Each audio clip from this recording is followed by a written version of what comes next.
Amazing. That's Great. fun. Sweet. All right. So just a quick reminder about what these events are. They're 45 minutes long.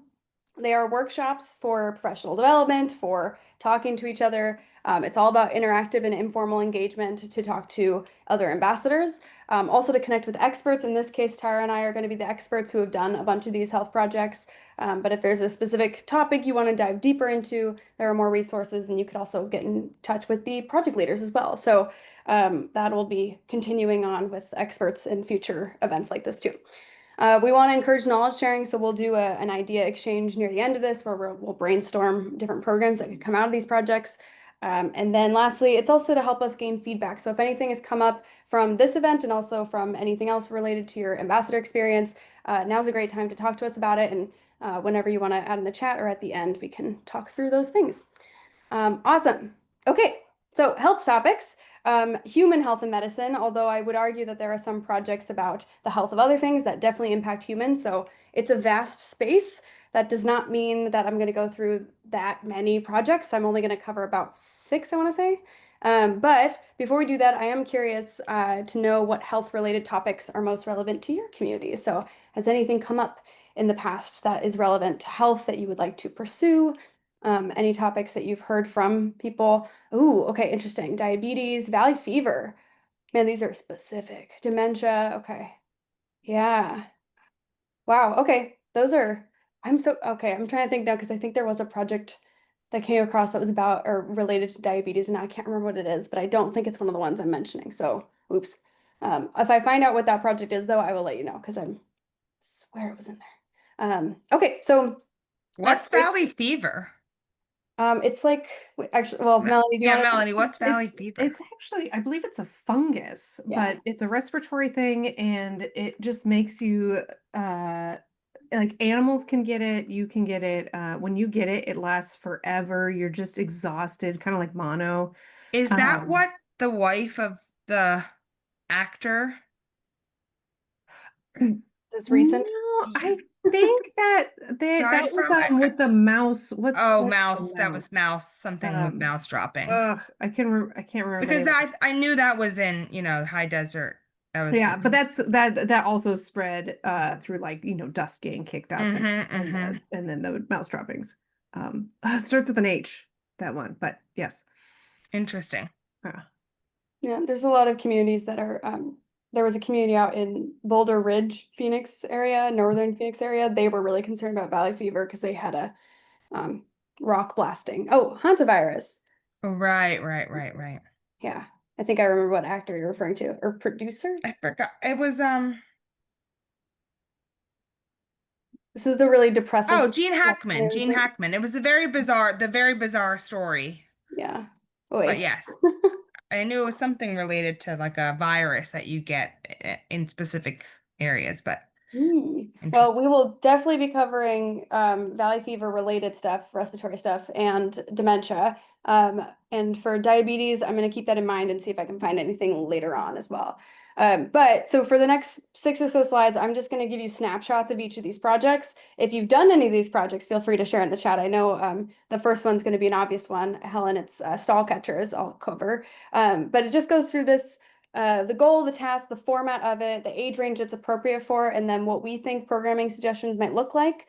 And then a reference for where to find it, of course, but it's easy to find just on SciStarter looking in the search function. But I'll do this for a group of them. So starting with stall catchers. Stall catchers is all about speeding up Alzheimer's disease research. And so what you're doing is you're looking at movies of mouse brains really, really close up. It's a virtual microscope. You're looking at these mouse brains with their blood vessels and its movement in the blood vessels. And so they're specifically asking you to find where you see blood flowing versus stalled, as in stuck or like clots, little mini clots in these capillaries, the blood vessels.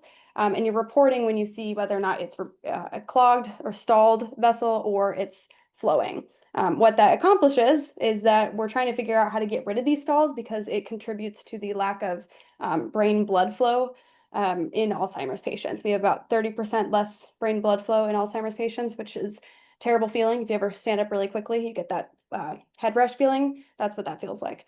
It is a web app, so it works on a computer just as a normal like video game-esque type of site, and then it also works on tablets and phones, smartphones. And so it can be a lot of fun, especially if you're middle school and up. Middle school is actually the best at this activity. They have like the best like accuracy scores, which is kind of crazy. So they're really good at noting when things are off in these images.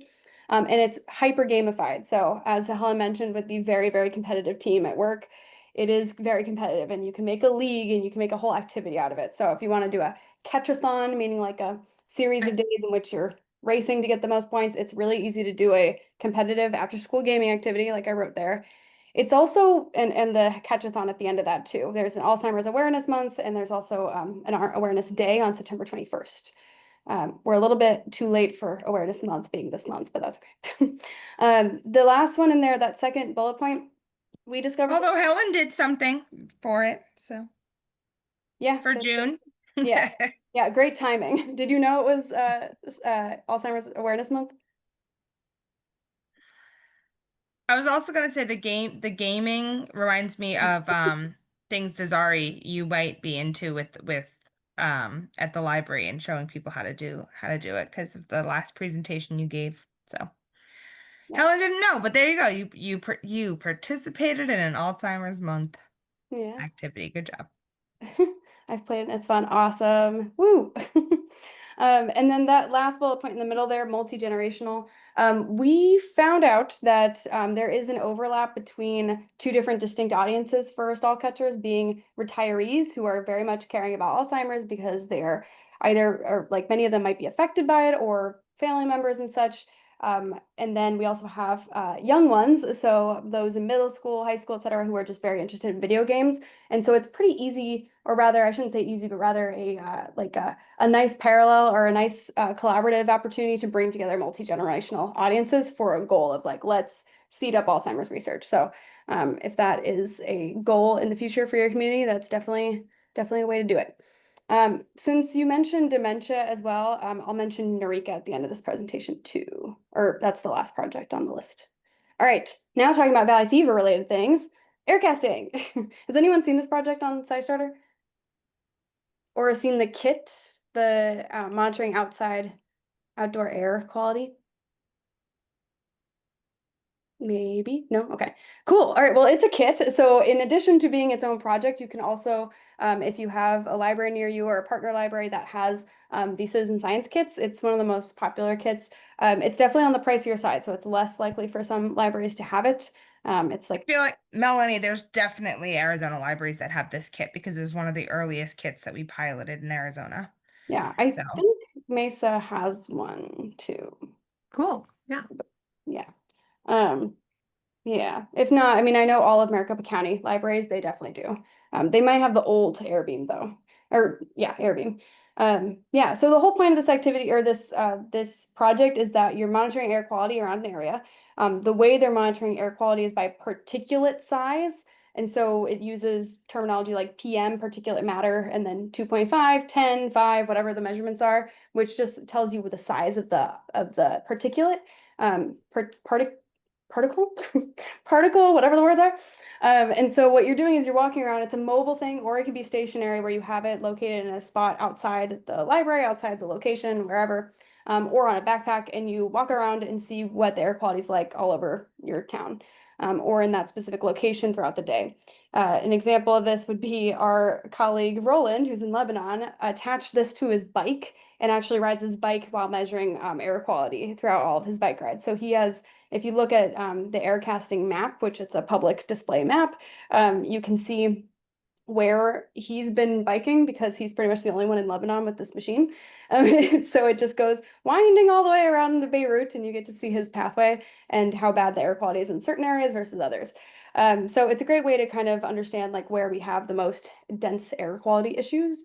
And you get to actually visualize it too. So of the many that exist in the country, you can look up the whole map of like the heat map of where air quality tends to be an issue.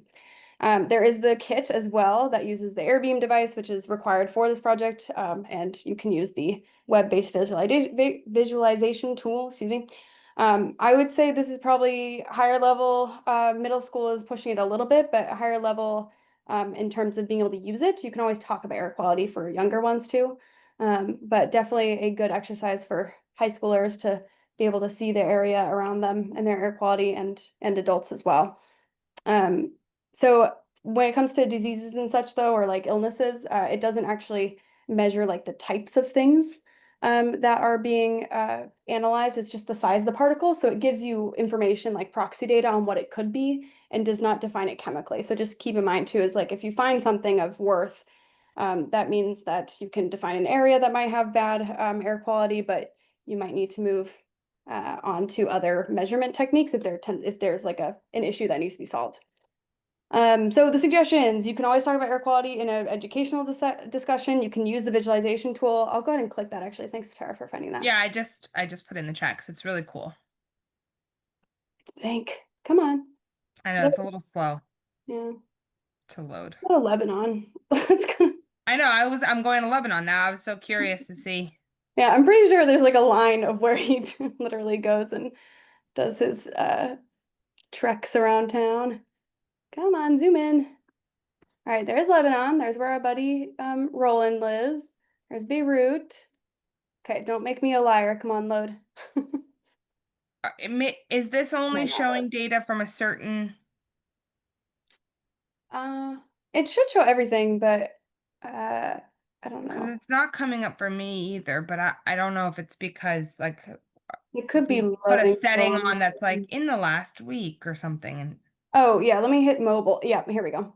So it determines you can do a fixed location and you can oh, always I see. mobile. So for him, it's mobile. So if I zoom in, that's concerning. I don't know where that is. Yeah, El Monroe. That's where he lives? Well, that's his name. That's his name. Oh, Roland Moundelock has a that funny. is so cool. I mean, it's really cool that it's tied to specific people, that you can visualize it. It's one of the better projects with visualizing like The data. the global effort. Yeah, yeah. If we were to look everywhere, there are definitely many places in Europe that use it, or in all over the world, really. But the US is definitely one of the major hotspots. So if I scooch back over, oh, come on. Of course, I can't use the website because I'm incapable, but there we go. Okay. One second. Definitely, Desari. I think there's some really fun data analytic stuff that you can Yeah. do with this.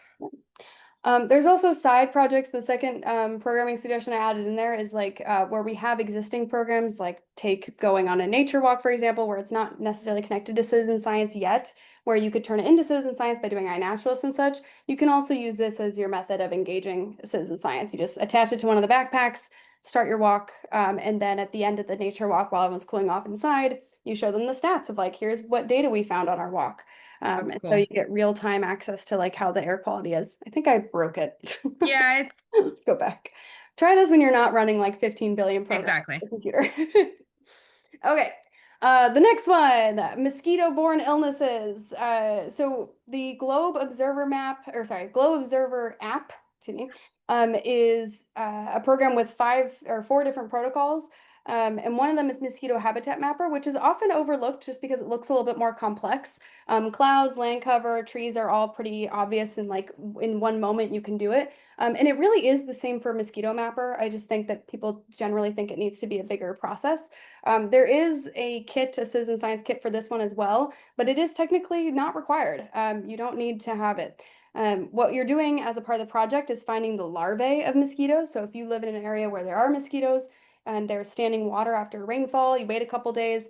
If you go to those standing water locations, you can collect the water and determine if there's any mosquito larvae. They're pretty easy to see. It's like within 3 or 5 days of the water, and they'll be in like their second instar, which is like their development cycle. So they're big enough to see, and you can take pictures of them and send it into Globe. And then you destroy the habitat.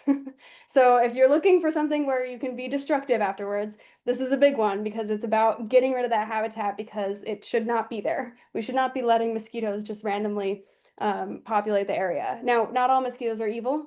But there are quite a few diseases that are spread by mosquitoes, and we have quite a bit of it in the US. And so if we have man-made locations like tires, like old tires, that are just sitting around. That's a big part of where we can improve the area and get rid of the not natural habitats of these lovely little mosquitoes. It's a smart. Sorry to Joel and Michaela. I don't know how long they've been in the waiting room.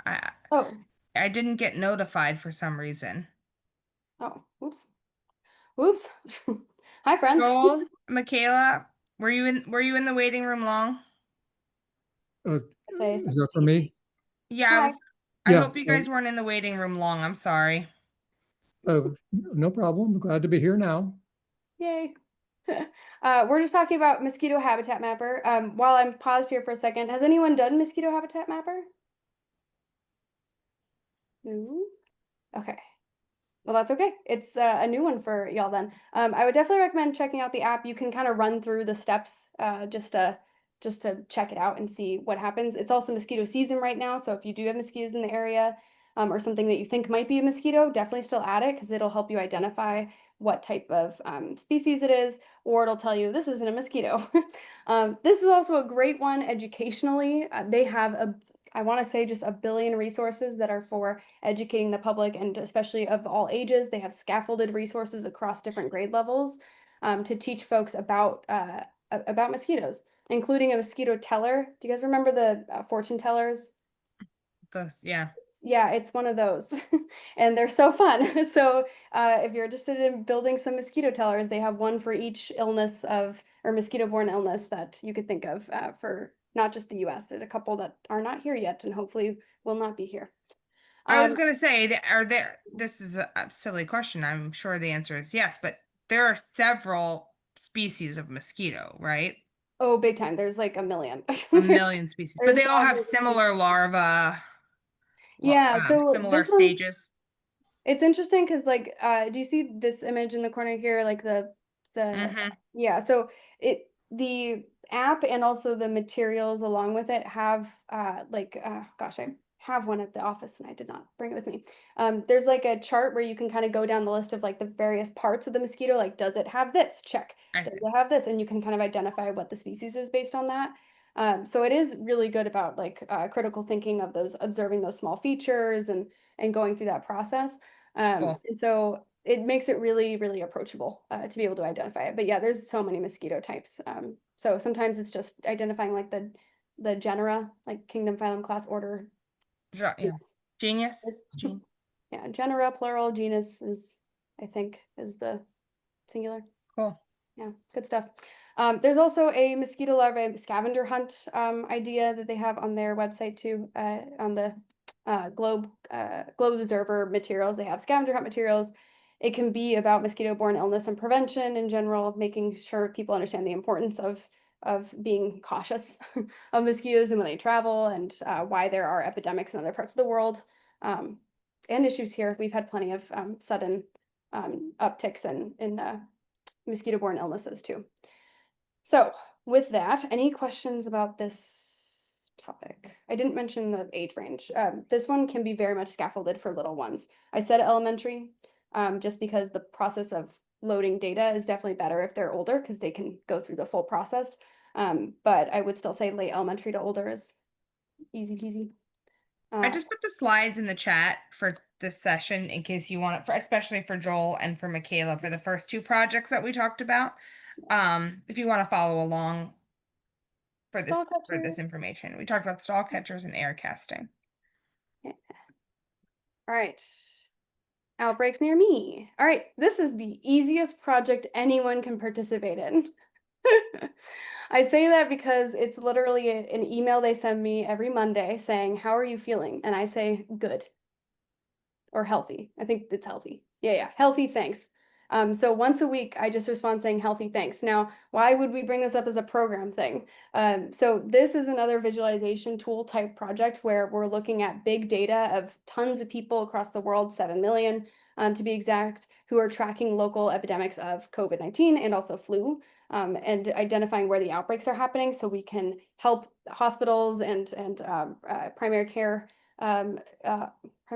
physicians figure out where they might need to be more cautious about these outbreaks happening. And so this is a really great way to have a conversation about general health and medicine and preventative care and talking through the process of like when you go to the doctor, vaccine conversations can be a part of this. And it could just be a really easy like walk away activity of like, yay, we had all this conversation. We had an SME or a subject matter expert like a doctor come and talk to us about preventative health. Now you can walk away and be a part of this bigger community that's helping prevent outbreaks in the future. So it's like one of the easiest like tag on type of projects that you can add to a program about health. Yeah. Anything to add about this one, Tara? Well, no, I think, yeah, as Emma said, it might not be the project you focus on the most since it's pretty simple, but I think it's a good one to include in a set of things projects related to health and how you can contribute your data for sure. Yeah, and there is a visualization of it too, so you can look at how your community is doing, depending on how many people participate, of course, because it is I think it's countrywide. I'm not positive if it might be international. Um, but it is a really nice way to be involved if you're dipping your toe in citizen Was science. this one launched after COVID or No, did it it was start with the actually flu? flu near you Okay. first. So it was flu near you, and then when COVID hit, it was COVID, or I think it changed to outbreaks near me during COVID. Yeah, that makes sense. So they were on the immediate uptake when COVID hit. They were like, okay, let's shift to also include vaccine information for COVID. Yeah, yeah, they're a great community. They work out of a hospital too, which is also great. Okay, I'm gonna move forward unless there are other questions. We're doing great on time, so. Cool. All right. So I mentioned earlier with stall catchers, it's all about advancing research on Alzheimer's disease. And Nerica is another one that's focused on dementia and Alzheimer's related illnesses. And so the whole idea is to bring in big data. We're trying to find as many people as possible to play games and give their information and answer surveys to be able to understand on an individual basis brain health and eventual issues of dementia and precursors. And so it's not looking for individual data as in they'll identify you. It's very anonymized, but they are looking to make precision type decisions for brain related illness. And so precision health requires a lot of different data. And so you just play games on your phone, you answer questions about your mental health. So like, how are you sleeping? Stress levels. It'll teach you about science literacy. There's even segments where they talk about it's just like educational. So you can do modules in it, learning about different topics. And so it's a really easy participatory activity. It is only a smartphone app, which I think is the only thing that's a bit of a bummer for it because you have to be on a smartphone for it. So depending on the or smartphone, or I think it works on tablets too. I'll have to check it on my tablet. But it is a really easy game to do, and our Verizon volunteers do it all the time, so it's a very enjoyed activity. Definitely recommend 14 and over. I think that's like legally what they require, so you have to be 14 and older. And the activities that can be connected to it are all the mental health related activities. So if you do mental health, stress relief, anything that's just like a fun and very focused on health, again, mental health especially. This is a good walkaway activity or just mini activity in the middle of it. Yeah. And I think I might have disconnected my mixer. What happened? Oh, can you hear me now? Yeah, what happened? Okay, sorry, my headphones connected randomly. Oh. Removed my audio. My bad. Did anyone say something while I did that? Nope. Nope, we're good. Okay. Any questions so far? I would definitely download this app and just try it out because it's a fun one to do on your phone. There's a bunch of games. Um, it's mind games, so you're looking at like sequences and tracking like memorizing. The memorization one drives me crazy though because I'm terrible at it. And you'll feel terrible at some of these too. You can have like a beginner level up to like advanced, and some of them are just like super difficult. But it makes you feel good because you're adding into that level of big data for mental health. Okay, cool. Nope. I'm checking to make sure no one's need anything. Okay, cool. All right, we're on our last example, and then we can discuss what all this means. Tampling. This is a really fun one. This is relatively recent. This a PhD candidate now at actual PhD earner. Her name is, I believe it was Rachel. Rachel created this program in order to develop a very, very, very low cost proxy data water quality project. And what I mean by proxy data is being able to identify something that relates to the bigger picture of water quality. And so they identify one thing which tells you information about that water quality.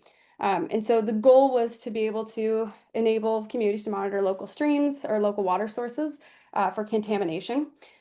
What they're doing is they're using organic tampons, and they're placing it in water to essentially look for optical brightener contamination. So if you're wearing clothing that you use detergent for, so picture yourself on laundry day, some of the main detergent like companies, they use optical brighteners. And so if you were to use like a black light on your clothes right now, you might see like white specks. That's optical brighteners. And that's usually gone when you put things through water treatment plants.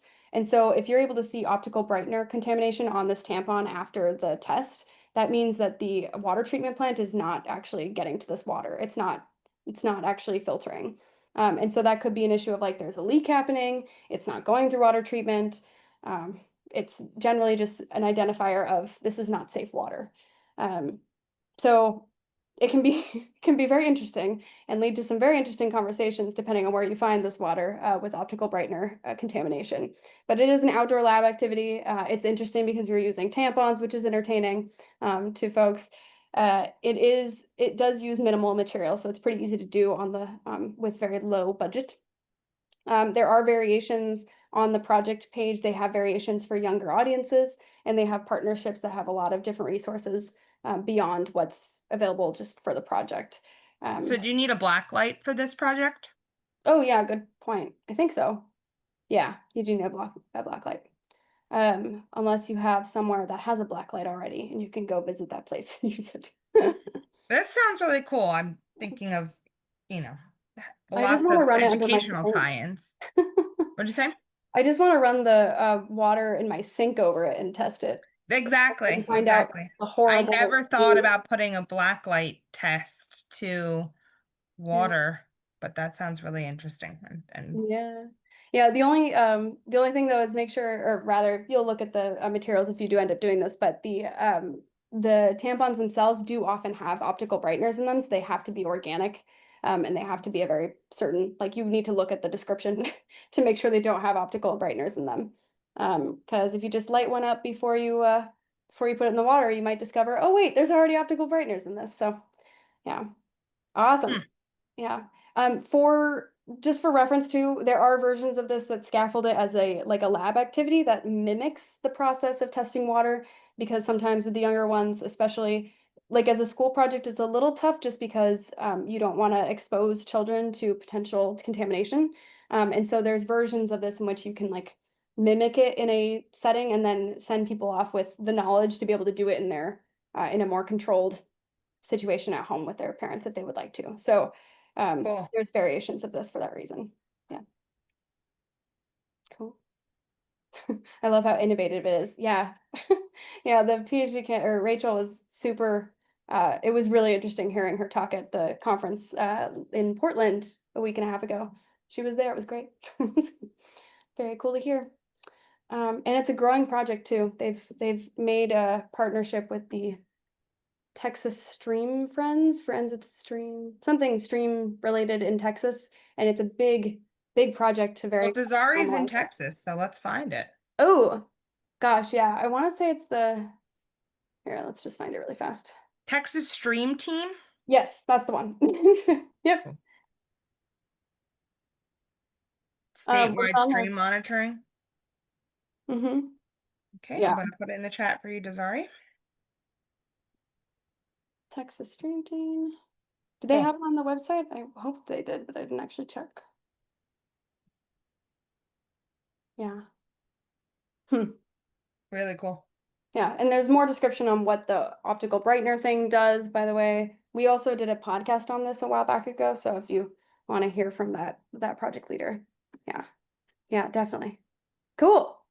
Okay, so if there are, okay, so those programming suggestions at the bottom, just to cover those real quickly. It could be a take-home activity after doing a lab or a fake proxy version in the location you're in, and it could be a take-home activity. Or you could also do something like there's a specific waterway you want to monitor, and you could set up a bunch of tamples. Which, does anyone know what tamples means? Like what the words come from? Don't look at the screen. Well, tampon. Yeah, I'm guessing tampon and sample. Like it's Yeah. like a tampon sample. Yeah, tampon sample. Tamples. That's what Yeah. I thought. I think there were some schools in Texas that were like, we're not doing that. We cannot bring tampons into the classroom. And I think Rachel was like, okay, cotton on a string. And some of them were like, okay, we can do it now. It's like, really, that's all Right. it takes. You just have to say cotton on a string. Good stuff. Yeah. So they're a great project. Okay, I'm gonna go ahead and hit to the next slide, which now means we want to hear from you all. Was there any project in there that was of most interest to you? If you want to write in the chat, or you can shout it out too. There's few enough of us that we can just have a conversation. Anything stand out?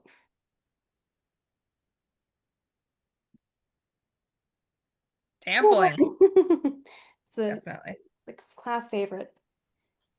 What about you, Joel? Go ahead. Yeah, I agree.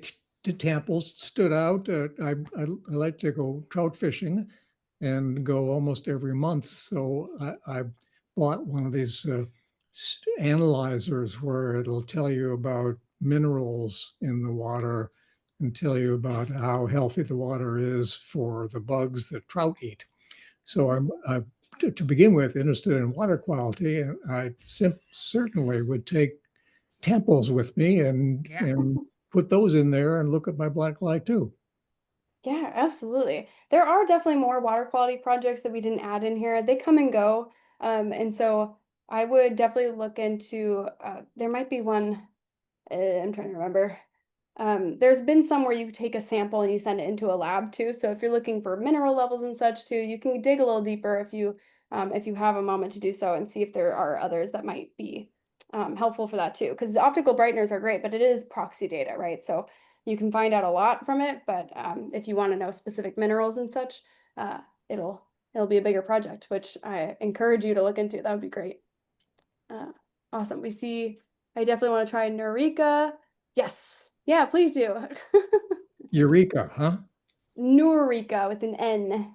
Oh, Eureka. So if I put water quality into a SciStarter search, I'm going to get some of these on water Yep. quality. Oh Yes?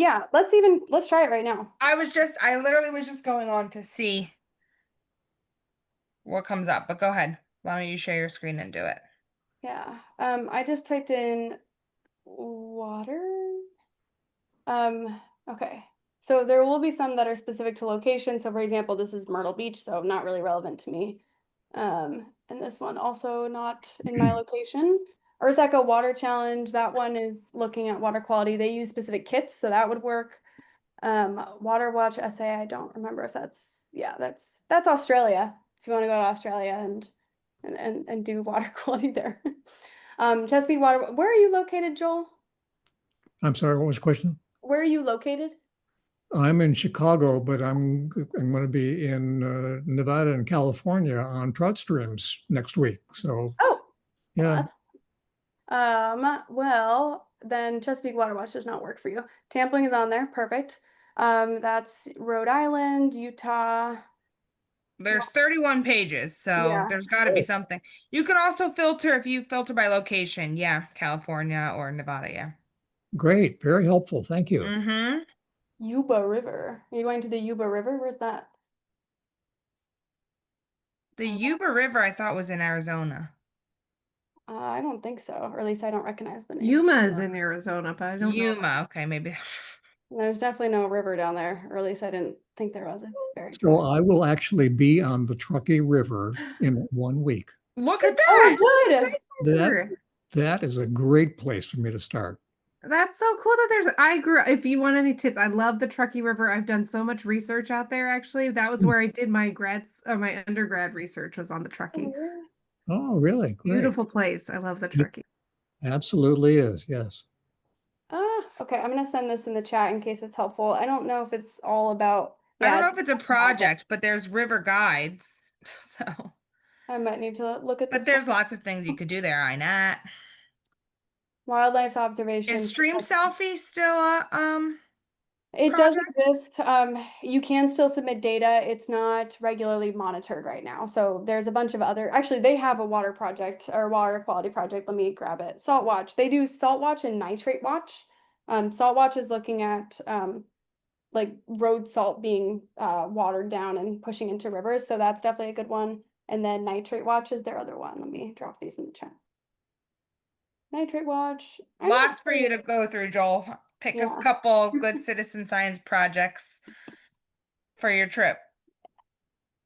Funny that my coast is on here. It's just not What fun. about Frog Watch? That's not water, but is that a good one for rivers?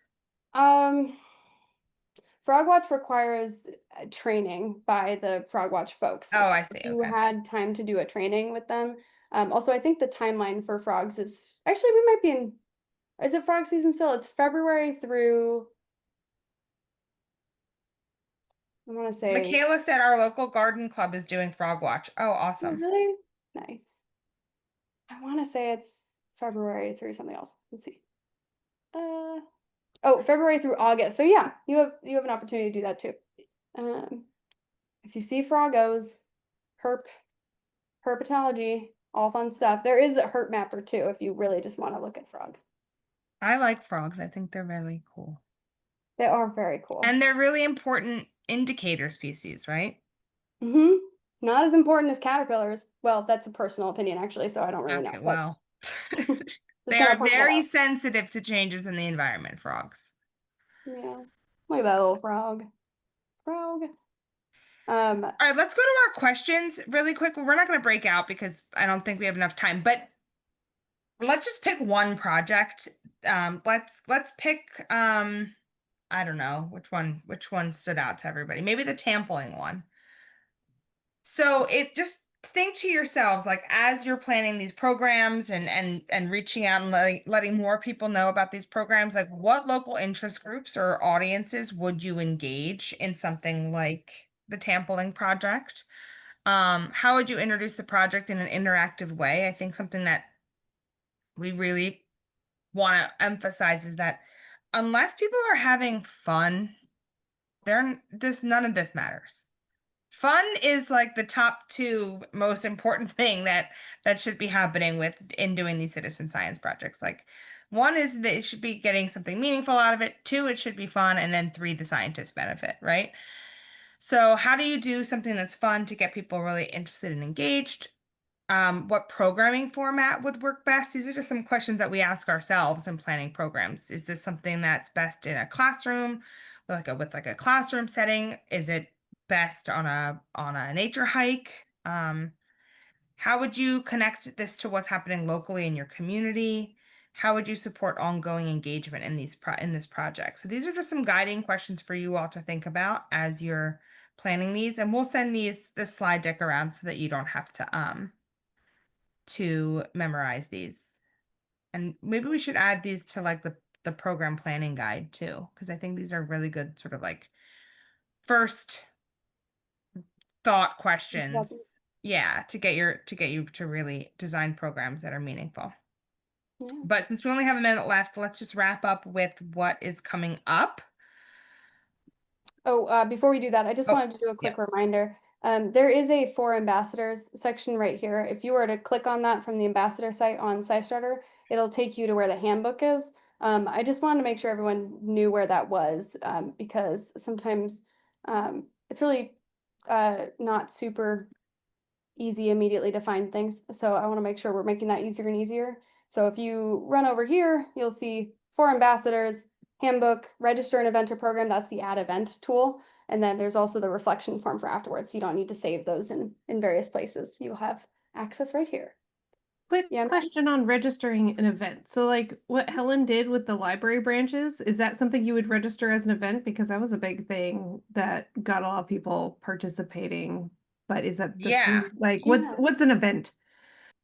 literally anything is an event. Or not literally anything, but like if you have a gathering of people, even if it's passive programming, I would still add it as an event. If it's private, specific to a certain like group of individuals, you can mark it as private under how to join it. Just say this is a private event, invitation only. But if it's for a library, that means you can like define what the library is. There are folks who use SciStarter and are in various locations that could see that and decide to go based on seeing it on SciStarter. So definitely add any of these events to SciStarter. We also encourage you, if you didn't add it, to add it retroactively, just so that we have it logged in. So these two forms, the event database Sorry, I'll go back. Oh, there it is. and the reflection form, are the two best ways that we have of knowing what's happening in the ambassador network. So the other reason to add it retroactively, as Emma was just going to point out, is that it shows up on your profile as an activity that you've led. Yeah. So for example, So I just saw Joel, I was snooping everyone's profile. Like Joel has one that he led with, I forget what it was, something that you did with flowers or something. It shows up, right? So there it is. there you go. Intro to Easy Citizen Canyon. Science in Honeybee Canyon. So all of the events show up there on your profile, so that people that are looking at your profiles can see what types of events you've hosted before. So yeah, we would definitely encourage, Helen, if you haven't added it, just add like, you know, Yeah. You can make it specific to the exact, I mean, it will just show up in the past, so it won't show up yeah. in the real thing. In the real data that's showing to people right now, because it would be a past event. But thank you, yeah, for pointing that out, Emma. Those are important. Definitely.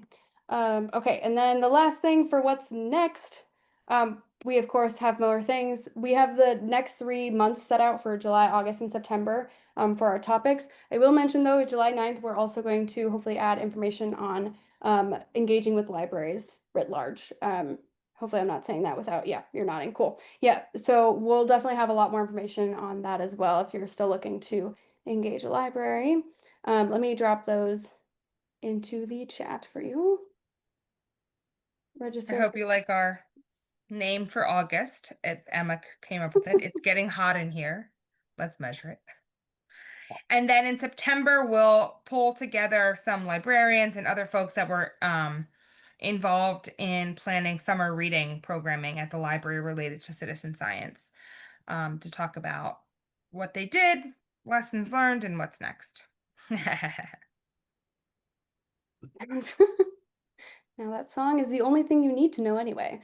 And then lastly, our friends over at Globe Observer, I wanted to add this in just because I'll be there and I think that'll be super fun. I'm really glad they did this. They created a card game for Globe Observer Clouds, which is the cloud observation tool via the same app as Mosquito Habitat Mapper. Super fun activity. I do that project all the time.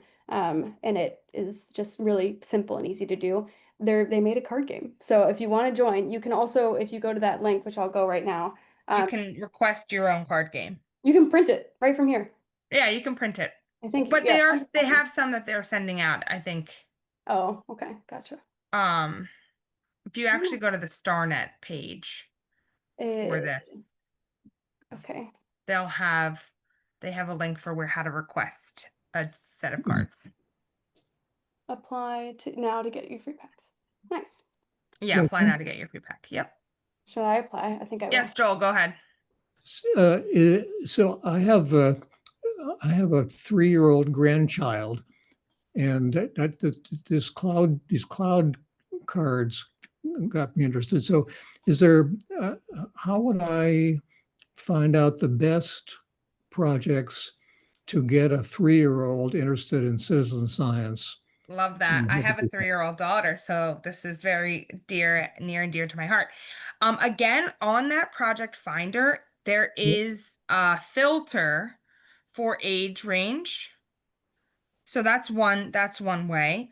Yeah, go ahead, Emma, age group. So elementary, I mean, it says 6 to 10, but families, elementary. I would start honestly with probably pollinators, the Great Sunflower Project. because that's all about counting pollinators. Clouds is good because it's, you know, a lot of this you'll have. Bye, Helen. Thank you so much. Clouds is good. A lot of these you'll have to scaffold, but I think anything that is really about observing the natural world, those are the projects that, yeah. Okay, here's Emma. Emma put our education page up, which that's where you Oh, can find some of pre-K, these. pre-K and up, great. Yeah, I will note this is definitely scaffolded, right? So if you are doing these projects with little ones, you're potentially not submitting data, so it becomes, or at least you're submitting data on their behalf later. They might not be able to do that part, of course, if they're 3 years old. That seems pretty tough. But and picnic, I wanted to just circle that one just because that one is built on the idea of being able to get everyone of all ages, and it's really cute.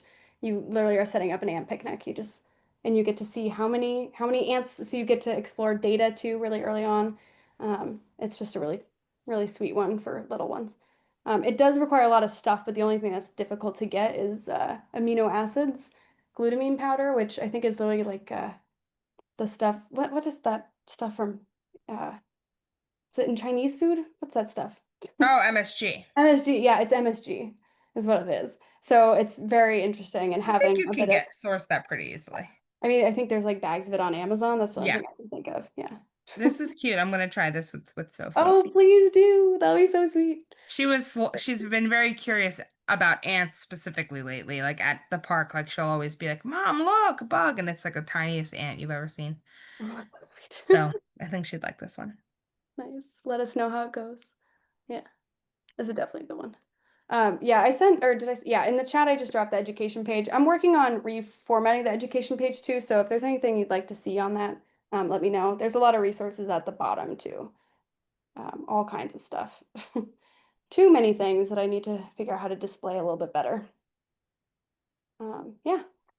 All right. Thanks so much, everybody. We'll Thank see you you. next month. In the meantime, have a great rest of the June. Thank you as well. Bye, Thank you. everybody.